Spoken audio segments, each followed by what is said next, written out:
Kyle here from allmediareviews.blogspot.com, and one announcement, and then I'm going to get into today's topic. I'm going to do some videos soon, I think, involving concerts, the quote-unquote concert jump.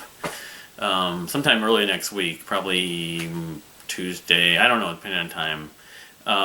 But there's a lot of other stuff I'm looking to do next week. I want to do Marillion albums on Monday, but hopefully that will happen next Monday. Anyway, so today's topic is the career and my collection, my experience with the great British musician, singer-songwriter, multi-instrumentalist, classically trained Imogen Heap. So I got a collection here. Well, I'll just show the collection of CDs. Here's iMegaphone, her debut album from 1998. I have a single for the song Come Here Boy that came off that record right here. Frou Frou, her band, her collaboration with, I forget the gentleman's name. You know, after 98, I mean, I'm kind of going through it right now, but I forget his name. His name was like James something, or, I mean, it's not her solo music, but, So, yeah, the other member of the duo, Frou Frou, is a gentleman named Guy Sigsworth, producer, singer, songwriter. I don't know if he's from the UK like she is. Yeah, he is. Okay. Anyway, so that was 2002, and I'll go through a little bit more detail in just a minute. But Frou Frou, the album Details, the only album they ever did at this point. So then, of course, I've got Speak for Yourself, and I've got Ellipse on CD. Yeah, that's the right order. And then I have some vinyl. I have Speak for Yourself and Ellipse, or Sparks from 2014 on vinyl. So the deal with Imogen Heap was, so I knew the name, you know, and I Radio K, the college radio station in the Twin Cities in Minneapolis. I think they played them, but with a name like Imogen Heap, I always thought, well, she's just a singer-songwriter. They love to just, you know, ballyhoo and push her down everyone's ears. She was a hipster. I thought she was kind of in the hipster or the alternative. I thought Season 97 would be the other station I thought played her a lot, which they did actually, but I didn't know any of their songs. I didn't really want to hear her songs, but I don't know when it was I came across. It was after Speak for Yourself came out in 2005 that I heard some of her music. And I was like, oh, that's not bad. And then I ended up hearing a little bit more, like, soon thereafter, within a few weeks, of her. I don't know if it was it might have been Hide and Seek, or it might have been one of the other tracks, like Headlock on Speak for Yourself. And then I was like, you know, maybe I should check this person out, her music out. It was, I think, on MySpace, and it turned out that, I don't know if that was at what point in the year, it was in 2005, I think, or maybe even 2006. Yeah, come to think about it, it was either late 2005 or 2006, somewhere in that range. I'd have to look on my internet history and stuff like that. Before I even had the blog, I think. I don't know. All I know is this, that I did check out Speak for Yourself, and I was pretty into it. And the thing about it was, she had played in Minneapolis a couple times. She was interviewed by Brian Oak on Stage 97. I found that interview online. I don't know if it was on MySpace or the Cities 97 website, or it might have been on YouTube even. I can't remember where I heard that, and I was like, it was right the day of her show, and it was like her second show. Yeah, because it was toward the end of the year too. It was the day of her show that was here. She played here like in November, December, or January of 2006, somewhere in that time frame. But I was like late, and then she has not played here, as far as I know, since, like, at least since 2007. She has not done a show. She hasn't done that much touring of the U.S. This is the truth. But she hasn't actually played a show, and I've sort of wanted to see her live ever since, and kind of felt like I just missed out, like I was just like 6 months to a year too late on the boat on her. So, all right, so let's just get into it. Imogen Heap's first album. She was like, because she was born in like 1978. She's only a year or two younger than me. Yeah, she was born 77, December of 77. So this was in 98. So she was writing this album as a teenager. And the truth is, when I got this, I'd already heard Speak for Yourself. When I got this, I didn't think it was that great. This is, I think, a promo too. Might be. I'm not sure. I didn't love it. I thought it sounded like Alanis Morissette, which actually I do like Alanis Morissette. I like A Jagged Little Pill. I have that on compact disc, I believe. Someday down the road, maybe I'll talk about it more. But that was my impression of this album. My favorite tracks on it, and I listened to it like last week, iMegaphone. My favorite, the song Angry Angel is the song I think of maybe for most. But Sweet Religion, and every track from Angry Angel to the end, Candlelight, Rake It In. Rake It In is good. Come Here Boy, and that's the single, of course. Useless and Sleep. Sleep is good. I think the best part about this record, the best parts on this record, that second half, a lot of the songs have like piano, the use of piano and some even string arrangements, which wasn't something she ever abandoned entirely, but her vocal style on this, on the first half of it especially, and on Angry Angel, she's sounding like Alanis Morissette or like some of the other, like Liz Phair, and kind of angsty, you know. And again, she was, whatever, 98, she would have been 21 or turned 21, 20. So she was like 18, 19 when she made this. But, you know, I mean, the thing is, the thing I think about her music for, her vocal style for, I don't really think of that kind of a style. I don't really associate her music with Alanis Morissette much. And that sort of 90s alternative college rock, female college rock singer-songwriter, you know.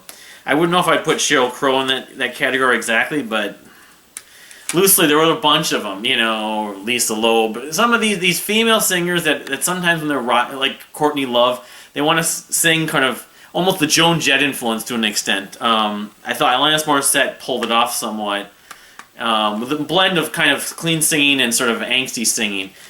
It works in a mixed bag on iMegaphone. And here's the single or whatever. I just found this. You know, being the fan, I became the big fan of hers. I had to get this. So that was 98, and you know, I don't know how successful iMegaphone was. I think it had a little bit of success. The funny thing is, The Current did a thing, A93, on one of their coffee breaks. I think it was one of their coffee breaks, or no, it was one of their countdowns. They did favorite debut albums, and this wasn't listed. They'd used Speak for Yourself as their debut album. People voted for Speak for Yourself that voted in that favorite debut albums earlier this year. This is not her debut album. This is her debut album. It was an independent. It was only in the U.S. No, I think this came out in the U.S. It was like they didn't have an argument. And I was like, well, why did people vote for this? They didn't do their research. So I don't know, as a soloist, the success or somewhat success, she decided to collaborate with the guy that I mentioned earlier, Guy Sigworth or whatever. Let's see, it's his name. Guy Sigsworth, yeah, to do Frou Frou's album Details. And I know some people that like her music but think this is better, Frou Frou's album Details, than any of her solo music. I wouldn't say that, and the thing I would say also about it is, or among many things to say about it, is the distinction between this and her solo music is, especially going forward, you could sort of hear where she would go with Speak for Yourself, the electronic elements of this album. I know that one of the songs was used, I think it's the first song, was used in Garden State. And then, it was also around this time, I think she did a cover of Leonard Cohen's Hallelujah that was used in the soundtrack for Shrek, or maybe the second Shrek movie. Anyway, if I'm picking favorites on this record, and the truth is, I guess because because I don't like love this album that much. The song "Let Go," that's the song that they used in Garden State, I believe. But I had it on here, and Spotify is really, my browser and Spotify are definitely not working like I would like them to. But "Let Go," the opening track. Let's see here. Must Be Dreaming. It's Good to Be in Love. It's a lot about relationships, this album, and flicks. Flicks I particularly like. Maybe that's my favorite track on here. They have Guitar Song also. That's not on here, but that's one of the songs that's highlighted. They did that in 2019. It was a reunion song. And I thought that was okay too. I think this is electronic rock of a sort, you could say. Electronic, with pop rock. You could say that she's known for. Frou Frou and the album details, but it's not perfected. I mean, between iMegaphone and this, I'm sort of on the fence. I probably would lean toward iMegaphone, but so this was in 2002 when it came out. I think it was, yeah. Frou Frou's details. So then again, she doing Frou Frou or doing a solo career? Well, she did the solo career. Decided to put out another solo record, and this is the album that won over myself and many others. It won, I think it won some Grammys. Hold on a sec. Yeah, it's one of those albums that you listen to and it's got this just incredible energy and flow and just vocal and melodic hooks. Yes, the biggest song on this record, Speak for Yourself, is Hide and Seek, and it's a little bit like Tom Sawyer, Tom Sawyer from Rush, or whatever, Owner of a Lonely Heart from Yes, or something. Everyone knows that song. Wet and Rusting from Phenomena to a small extent. Everyone knows Hide and Seek because it's been played a lot. It's gonna be, probably she'll always be known for that song, and it's a creative song. It's a song I haven't really burnt out on. She uses, what is it in fact, a voice box, but it's a vocoder exactly. It's not really auto-tune. People want to say, well, it sounds kind of like auto-tune. I guess it is small amounts of auto-tune, but it kind of supplanted here's the inside of it. So her use of experimenting with voice effects, vocal effects, voicings, samples, and just manipulating the sort of tone and, high or low, or the pitch and tone of vocals, really in a different way. I know at one point some people have compared her to Bjork, and yes and no. I mean, it's not a very fair comparison, but Bjork is much more prolific, has a much larger catalog, of course, but Bjork is different just in terms of she's almost being out there for the sake of out there, whereas Imogen Heap seems to be she's more focused, and this album is it's so... Headlock, Good Night and Go. Headlock is just, the energy is great on that tune. Have You Got It In You, Loose Ends, Clear the Area, The Walk, Just for Now. That song, while I do like the studio version of Just for Now, the live, when she's done that live, the videos I've seen and audio recordings are amazing. Often it's just her. Sometimes I think she's toured and played shows, it's just her. She doesn't have a backing band. I think Jeff Beck plays a guitar solo on, I want to say, on Loose Ends, maybe? She has some other musicians. It's not like she plays absolutely everything on this, but let's see here. That's the problem, is I could look through the credits, but my favorite track on this album, though, has always been The Moment I Said It. That, to me, the emotional, sort of story there, it's about, to me, it's about two people that are I don't know, they've had something happen to them, between them, and something could get worse between them, and it's it's late at night. I always think of late at night, and it's not even light out, the vocal repeating do do do do do do do do do, and it just builds in the climax, and Immy does her falsetto, as she knows. Immy, her fans call her Immy. Her falsetto is her best falsetto. It also reminds me of a little bit of something that Kevin Moore has done with Chroma Key, a little bit like On the Page. especially the sort of subtle, emotional, melancholy kind of emotional element to that. You know, it's like pouring out your heart basically into the music, where what you want to say you're putting through into the music, and it's just very dark, but it's beautiful at the same time, and it closes this record out so well.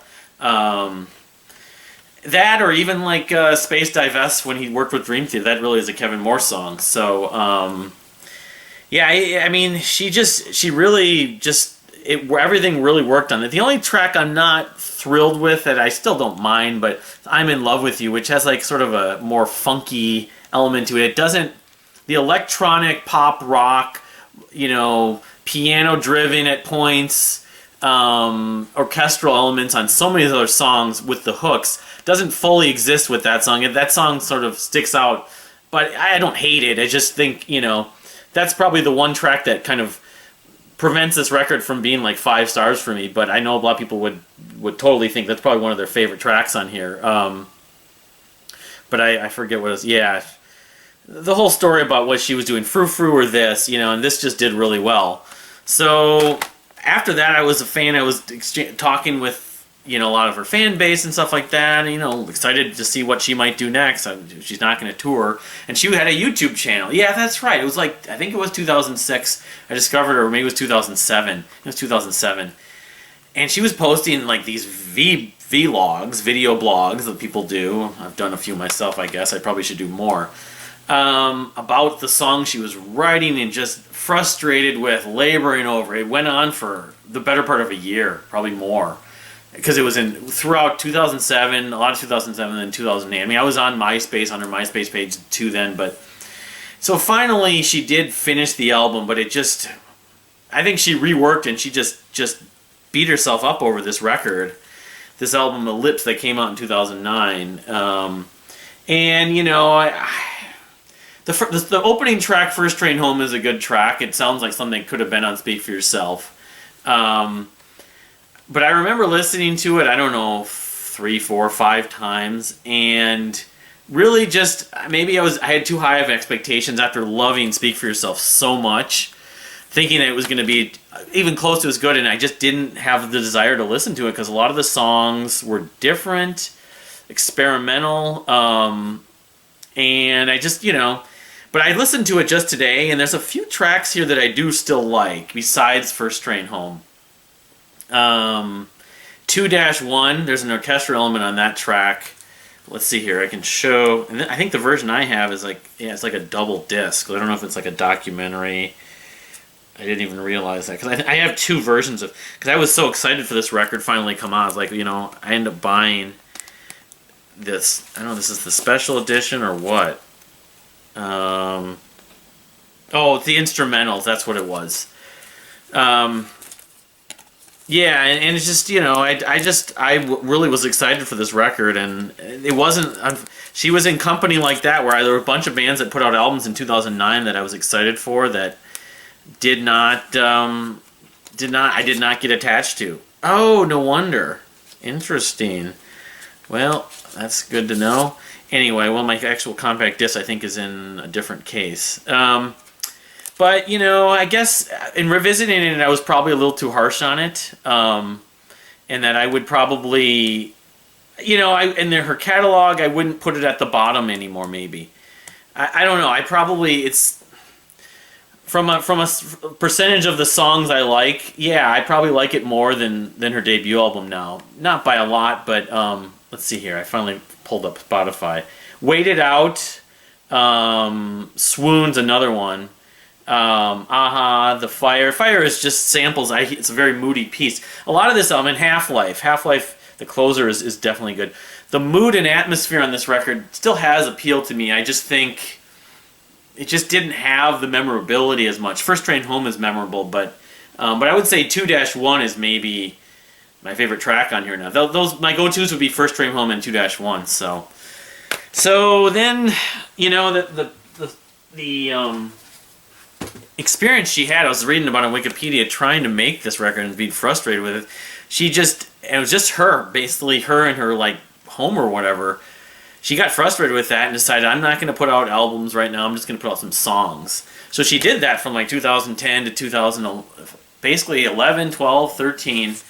And eventually she had enough songs and some new songs that she was able to put a new record out. And it was in August of 2014 she put out Sparks. In fact, I think it was August 19th, the same exact day that Kimbra's The Golden Echo came out, which is weird because I'd love to hear more about Kimbra and Imogen Heap. She's talked about her a little bit, but so I got the vinyl. I don't remember if this comes with a CD. It might. If it does, I should. No, this is just the book, the lyric book. But so, and I after Ellipse came out in 2009, I was sort of still going to be paying attention to her, but I wasn't like religious, and so I didn't really keep tabs with all the different, because she put out videos and some individual tracks on her website. She's very active with technology and with her website, with her fans. She's done some campaigns, different organizations, and she's very environmentally conscious as well. But this album came out, sort of, I didn't even know about it. It came out, maybe I heard about it like a week before, 2 weeks before it came out, but I really, really liked it. But the sad thing is, I haven't listened to it as much, even half as much as Speak for Yourself.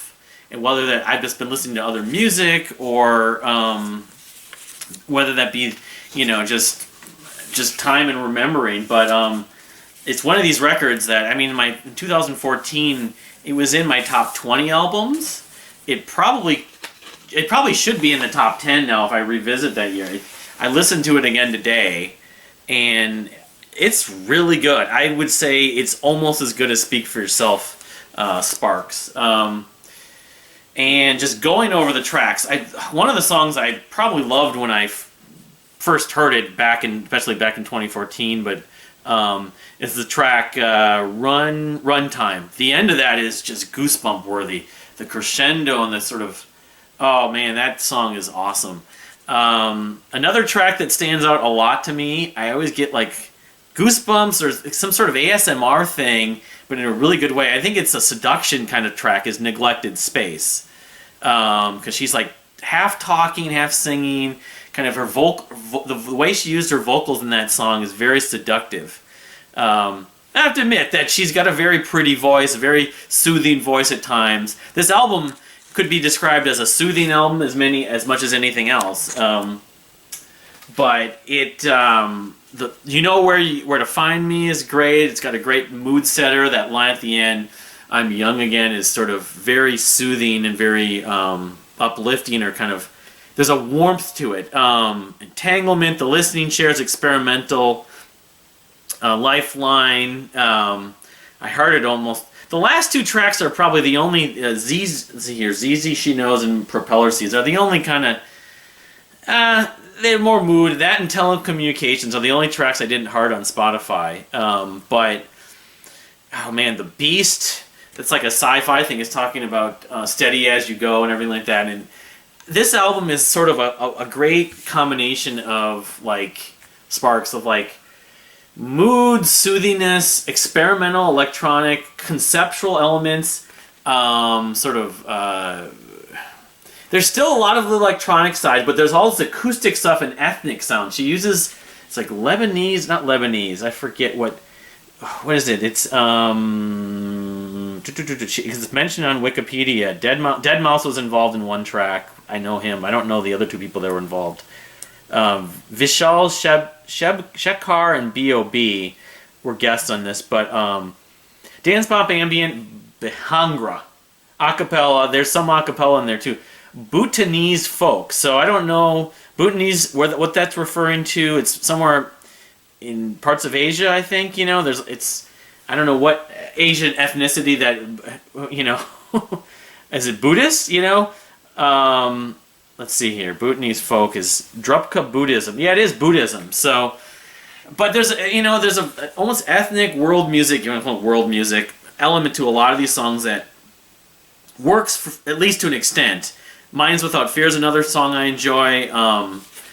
It's like the experiments worked, and there's just a lot of depth to it. The only thing I'll say about it is that it's not like Speak for Yourself in that it's not super memorable, in that there's not these like poppy hooks everywhere on it, whereas this album there is. There's a little bit of it, but it's more, it's like these really cool little elements, little moments that you just come to like, wow, I love that part. What did she do there? That is really cool. And it's very inspiring in that sense. So I probably should show also I do have my Speak for Yourself vinyl, which came out. That took a while. I was really happy when they finally released it. I knew it was a good chance it would, because she's successful enough. And the fact that Sparks, I think it came around probably around the same time as Sparks, maybe like a year before. I can't remember if it's like a red.